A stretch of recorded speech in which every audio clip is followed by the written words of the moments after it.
eh, agregar las preferencias de los votantes de acuerdo a los temas que sean de interés de ellos. Cuando los electorados son simples, entonces tenemos cierto nivel de utilidad social que está medido en función de la satisfacción de esas demandas que son más bien homogéneas, esas demandas que son más bien asociadas con la subsistencia. En cambio, cuando nosotros avanzamos hacia electorados que son más complejos, nuestra utilidad social nuestra utilidad social se basa en demandas que son más bien diversas. Y lo de los electorados complejos, a esta altura ya lo avanzamos, ya hablamos bastante sobre eso. Lo único que no hemos dicho que es importante es esto último de acá, lo de que tienden a tener resultados electorales que son más bien inestables, como las demandas son complejas, como hay muchos individuos hablando, perdón, como hay muchos individuos con temas que son distintos para ellos, tiende a haber mayores niveles de volatilidad electoral, tienden a cambiar más bien las preferencias de una elección a otra.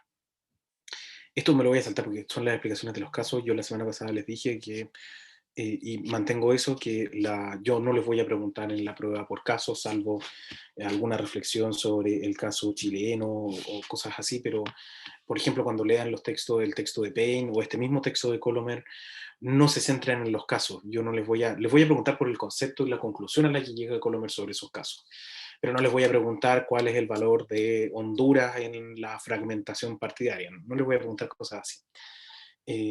Sí les voy a preguntar cuestiones sobre las conclusiones a las que llega en función de los casos que están analizando. El texto de Colomer, por si no lo han leído, un texto, el que les asigné es bastante simple, son 25 páginas, pero de esas 25, creo que 5 o 6 son bibliografía y son tablas. Entonces, en realidad son 20 y es de lectura relativamente fácil. Igual que el texto de Payne es un poquitito más largo, pero es de lectura también bastante sencilla. Yo ahí la semana pasada algo les hablé de eso, cómo lean en función de los conceptos y los ejemplos piénsenlo como una forma de contrastar lo que ahí aparece. Cosas sobre el caso chileno sí les voy a preguntar, este curso es de sistema político chileno, pero no les voy a preguntar valores tampoco, no les voy a, porque además, pues, por online, ustedes tienen los textos, no les voy a preguntar por valores específicos, les voy a preguntar más bien por cómo se relacionan estos conceptos que hemos visto con algunos elementos del caso chileno. Ya, entonces llegamos a la pregunta que es clave. La pregunta es si es que los sistemas de partidos, perdón, si los sistemas electorales explican a los sistemas de partidos. Como yo ya les había dicho, Duverger lo que nos va a decir es que sí, que son los sistemas electorales, las reglas del juego las que determinan el sistema de partidos. Lo que dice Colomer es que eso ocurre a la inversa, que son precisamente estos actores políticos los que van a tomar la decisión sobre un futuro sistema electoral, y ellos evidentemente, siguiendo una lógica también institucional, ellos tienen ciertos incentivos selectivos para adoptar ciertos sistemas electorales. Sería muy raro que un diputado o un senador vote un sistema electoral que no le garantice o que no le asegure o donde la probabilidad es incierta de que él resulte electo. ¿Sí? No va a votar por algo que le puede arruinar su carrera política. Por lo tanto, lo que sostiene Colomer es que esto más bien ocurre al revés, que son los sistemas de partidos los que van a explicar a los sistemas electorales. Y además complejiza eso agregándole algunos indicadores que ya hemos visto como la fragmentación partidaria. Entonces, el número efectivo de partidos, el NEP, explica en parte la adopción de ciertos sistemas electorales. Cuando los sistemas son bipartidistas, se establecen sistemas mayoritarios.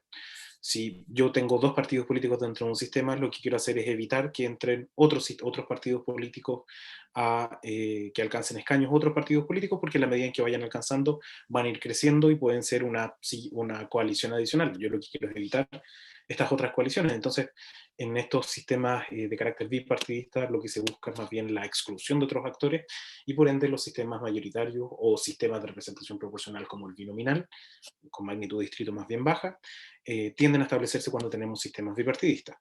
En cambio, cuando tenemos sistemas multipartidistas, lo que tienden a hacer son sistemas de representación proporcional. Saben que por sí solos no van a alcanzar la mayoría porque hay demasiada fragmentación.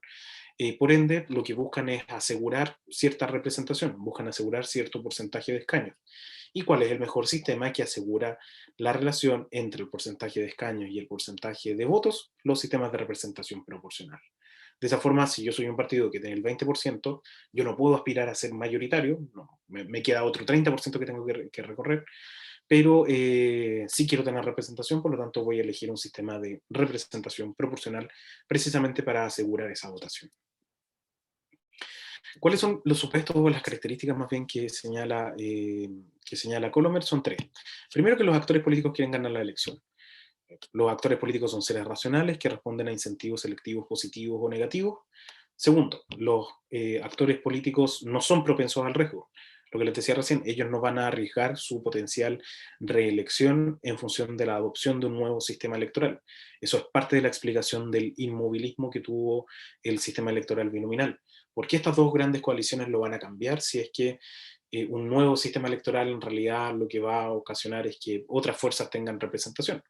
Y el tercero es que ahí está mal puesto en el PPT, no es que pierdan, sino que ganen, de todo lo contrario. Los actores políticos siempre van a preferir reglas electorales en las que puedan ganar, en las que puedan obtener escaños. Y esto no solamente está asociado al sistema electoral con el sistema de partidos, sino que también con el tamaño de las asambleas, asambleas sinónimo de congresos, del tamaño de las asambleas y de la magnitud de distrito. La magnitud de distrito se representa siempre con una M mayúscula.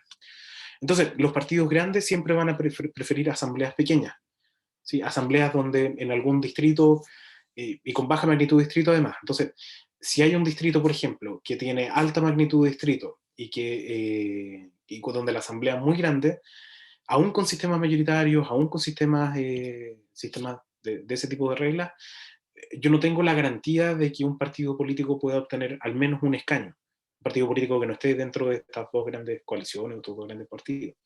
Por tanto, siempre voy a preferir asambleas que sean más pequeñas, donde yo tenga más certeza sobre los resultados, y una baja magnitud de distrito, para evitar que este escaño adicional lo pueda obtener otro partido político. El sistema binominal es el mejor ejemplo de eso. Una asamblea de 120 personas, que si ustedes la miran en perspectiva comparada, es una asamblea pequeña, con una baja magnitud de distrito igual a 2, perdón, la más baja de todos los sistemas de representación proporcional. Y eso a quién beneficia, precisamente a tener pocos partidos, partidos grandes y que se formen coaliciones. En cambio, cuando tenemos muchos partidos pequeños, lo que tratamos de hacer es tener asambleas más grandes. Queremos asegurar cierta votación, por lo tanto, entre más diputados se elijan por distrito y entre más diputados hayan, más chances tengo yo de por lo menos entrar con alguno de esos escaños. Y si ustedes observan los resultados de la última elección, pasa un poco eso. En magnitud de distritos que son grandes, como los distritos de Santiago, partidos políticos pequeños pueden entrar con ese octavo escaño, con ese séptimo escaño, con ese sexto escaño, y de esa forma van asegurando cierta votación. Y acá sí está la respuesta a lo que dije, me preguntaban en la hora anterior, esto del modelo organizativo e institucional, las instituciones vistas como las reglas del juego, que es lo que aparecen ahí, las instituciones, cómo estas instituciones van a determinar los cambios en el comportamiento de los activos, de los partidos, perdón, y lo que les va a decir Colomer es que un modelo institucional tiene que tener estas dos bases, una institucional, las reglas del juego, pero una también organizacional, que son las decisiones que van a tomar los actores o los partidos políticos en función de eso. Está pensando en las decisiones de los partidos como organización, pero uno podría pensar perfectamente en organizaciones como las municipalidades, como, no sé, la Contraloría, etcétera, que también no son actores en sí mismos, que también tienen posiciones. Las municipalidades, los alcaldes tienen posiciones. La Contraloría también tiene posiciones, no da lo mismo quién sea el Contralor en un determinado momento. Pero bajándolo hacia los partidos políticos en general, si es que tienen muchas divisiones internas en sistemas mayoritarios, van a tender a no crear nuevos partidos políticos. Si yo tengo un partido demasiado faccionalizado, entonces mi incentivo va a estar puesto a no separarme del partido político, sino que tratar de alcanzar la directiva de ese partido en el que yo estoy. Y en cambio los sistemas de representación proporcional, más bien el incentivo es a crear nuevos partidos políticos. Al final, si es que yo tengo cierto caudal electoral, lo que me va a ofrecer un sistema de elección proporcional es al menos asegurar el escaño. Eso. Y eso es lo que tengo preparado para hoy. Como les dije, hoy día vamos a salir un poco antes porque ahí están los contenidos. Yo en mi diagrama original de las clases pensé que íbamos a llegar hacia esta última semana con más contenidos pendientes, pero llegamos súper bien, así que el texto de Colomer precisamente es más breve, es más corto, y es como la unión de todo lo que hablamos durante esta primera unidad del curso. Y si ustedes se fijan, esta unidad resume bastante de las cosas que vimos antes. Es una combinación entre fragmentación partidaria, sistemas de representación proporcional, sistemas de partidos también, el tamaño de las asambleas y todo lo demás. Esta es la reflexión que yo quiero que ustedes tomen sobre el curso. No podemos entender los diseños institucionales como reglas aisladas, sino que lo tenemos que entender dentro de un conjunto. Y eso ese es precisamente el atributo de de Colomer en ese texto, que mezcla todos los contenidos de los diseños institucionales y los va asociando con los sistemas electorales. No solamente el sistema de partidos, sino que otras cosas también que son relevantes. ¿Alguna duda, consulta, pregunta, algo que no estén entendiendo? Profe, ¿Sí? disculpe. Entonces la bibliografía para la primera prueba sería el texto de La política importa, el capítulo 3 y 6, el de Colomer Ujú. y El de Morales, Navia, el el de sismo la evaluación. electoral. Sí, Ya, serían esos tres textos. claro. Y el otro, el del Manual de Ciencia Política, miren, léanlo porque es una muy buena introducción a los partidos. Si en alguna pregunta quieren argumentar con ese texto, pueden perfectamente hacerlo. Ese texto encaja en varias de las preguntas, pero no es un texto que yo vaya a controlar así de manera exhaustiva. No les voy a preguntar, por ejemplo, no sé, en el texto de Painting, sí les puedo preguntar, por ejemplo, por las características de la institucionalización del sistema de partidos. Es un ejemplo, no significa que eso vaya como pregunta. Y que ustedes tengan que describirla, hacer una reflexión en torno a ella o algo así. Pero no les voy a hacer una pregunta tan específica sobre el texto ese del Manual de Ciencia Política. Léanlo, ideal si pueden argumentar en función de eso. Siempre entre más textos incorporen, mayor puntaje van a tener, dando una respuesta más completa, pero céntrense fundamentalmente en los que acabas de decir. Morales y Navia, Pain capítulo 3, Pain capítulo 6 y el texto de Colmar. Bueno, profe, muchas gracias. Uh-huh. Y por eso también, si ustedes se fijan dentro de la clase, a los que más espacios les he dedicado y los que más, donde hay más relación entre clase y texto, son precisamente en esos cuatro.